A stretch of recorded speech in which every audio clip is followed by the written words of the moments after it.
भैया दो शिकंजी।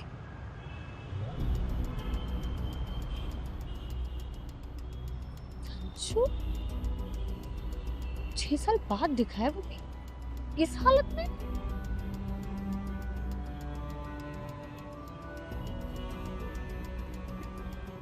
मुंह क्यों छुपाया हुआ है? ऐसे ही अब बताइए ना मैडम, 20 वाला लगाऊं या 30 वाला? पहले ये कपड़ा हटाओ अपने मुंह से। मैम धूप ज्यादा हो रखी है, आप छोड़िए ना, बताइए कौन सा बनाना आपका। मैंने तुम्हारे एग्जाम की तैयारी के लिए घर पे टीचर लगवाया था और तुम उसी से आज की कर रही हो। क्या बोल रहे हो तुम? टीचर है वो मेरे, कुछ भी मत बोलो प्लीज। अरे कुछ भी नहीं बोल रहा, पूरा गांव बोल रहा है कि जो तुम्हारी वाइफ को पढ़ाने आता है उसके साथ तुम्हारी वाइफ का अफेयर चल रहा है। किसी ने बोला और तुमने मान भी लिया? सच है तो मानना ही पड़ेगा ना।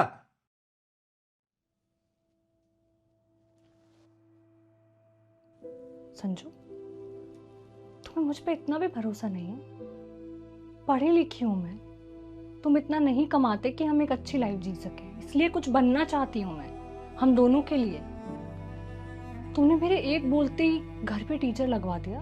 मुझे लगा तुम मुझे सपोर्ट करना चाहते हो, मुझे समझते हो, और खुद ही शक कर रहे हो मुझ पे। सिर्फ मैं नहीं कर रहा, पूरा गांव शक कर रहा है। अरे लोगों का काम होता है दूसरों के घरों में आग लगाना। कोई खुश नहीं है किसी को खुश देखकर, किसी की तरक्की देखकर। भरोसा रखो, मैं सिर्फ तुमसे प्यार करती हूँ। देखो, अब मैं तुम्हारे साथ और बिल्कुल नहीं रह सकता। घर से बाहर निकलना मेरा मुश्किल हो गया। कहीं भी खड़ा होता हूँ कोई भी बोल देता है, अरे तुम्हारे घर पे टीचर आता तुम्हारी वाइफ का और उसका सुनने में आया है। जब तक मुझसे बर्दाश्त हुआ मैंने किया, तुम्हें कभी कुछ बोला भी नहीं। लेकिन अब मेरी बर्दाश्त से बाहर है, तो प्लीज अपना सामान लो और जाओ मेरे घर से। तुम मेरी बिना गलती के ऐसा कैसे कर सकते हो मेरे साथ? गलती तुम्हारी नहीं है, गलती मेरी है।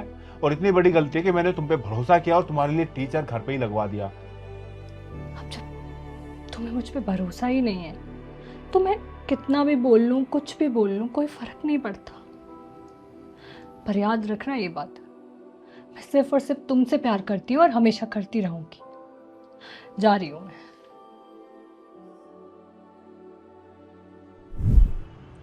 6 साल बाद मिले हो, वो भी इस हालत में, शिकंजी बेच रहे हो। पेट भरने के लिए कुछ तो करना पड़ेगा ना। तुम पहले मेरे साथ चलो, यहीं पास में मेरा ऑफिस है, वहां बात करेंगे। तुम यहीं पे रहना और इनके सामान का ध्यान रखना। जी मैम।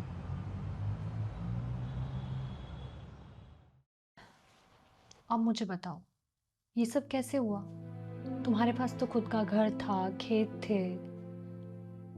डीएम बनने के बाद मैं तुम्हारे घर गई थी, वहां से मुझे पता चला कि तुम सब कुछ बेचकर कहीं चले गए हो। तुम्हारे जाने के बाद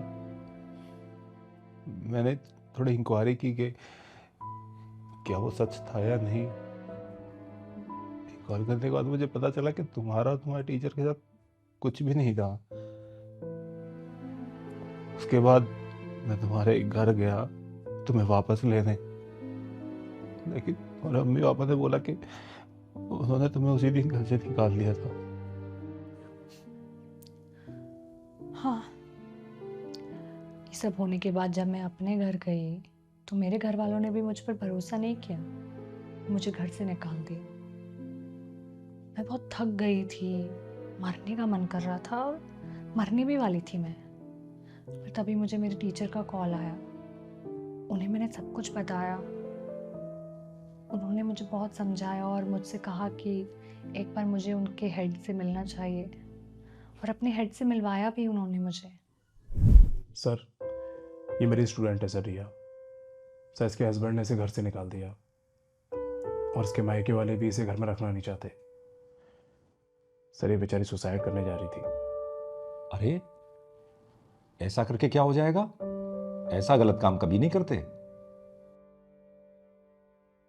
सर, ये बहुत इंटेलिजेंट है और सर मुझे पूरा भरोसा है ये अपने पहले अटेम्प्ट में ना एग्जाम क्लियर कर देगी।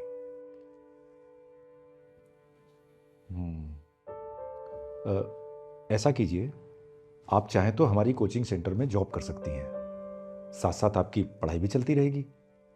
और रही बात रहने की, तो मैं किसी फीमेल टीचर से रूम शेयर करा दूंगा। Thank you sir. और बेटे, ऐसा गलत काम जिंदगी में कभी नहीं करते। जब भी जिंदगी में कभी मुश्किलें आ जाएं, परेशानियां आ जाएं, तो अपनी हिम्मत से उनका मुकाबला करना चाहिए। और जिन्होंने तुम्हें गलत कहा है, अपनी हिम्मत से, अपने जज्बे से उन्हें गलत साबित करो। जी सर।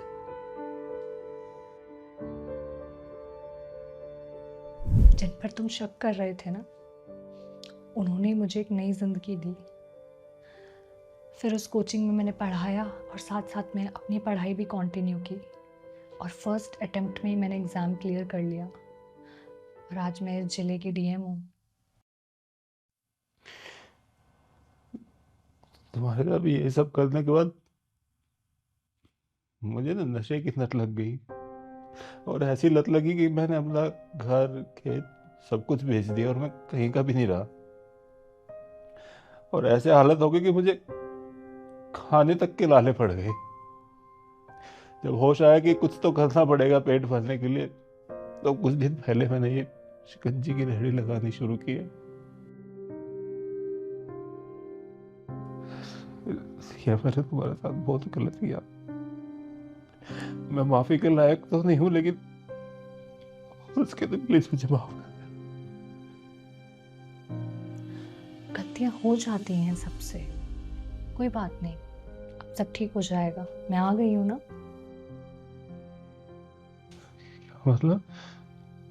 मतलब ये कि अब तुम मेरे साथ रहोगे। क्यों, तुमने दूसरी शादी नहीं की क्या? दूसरी शादी क्यों करूंगी जब पहले वाले से डिवोर्स नहीं हुआ है? और मैंने तुमसे जाते जाते कहा था ना कि मैं तुमसे ही प्यार करती हूँ और हमेशा करती रहूंगी। ये मैंने तुम्हारे साथ इतना गलत किया, तुम अब भी मेरे लिए ही सोच रही हो? प्यार कभी नहीं मरता संजू। अच्छा तुम मुझे बताओ, तुम मुझसे प्यार करते हो? बहुत ज्यादा। और ये मुझे तुम्हारे जाने के बाद पता चला। और अब करोगे मुझे खुद से दूर? कभी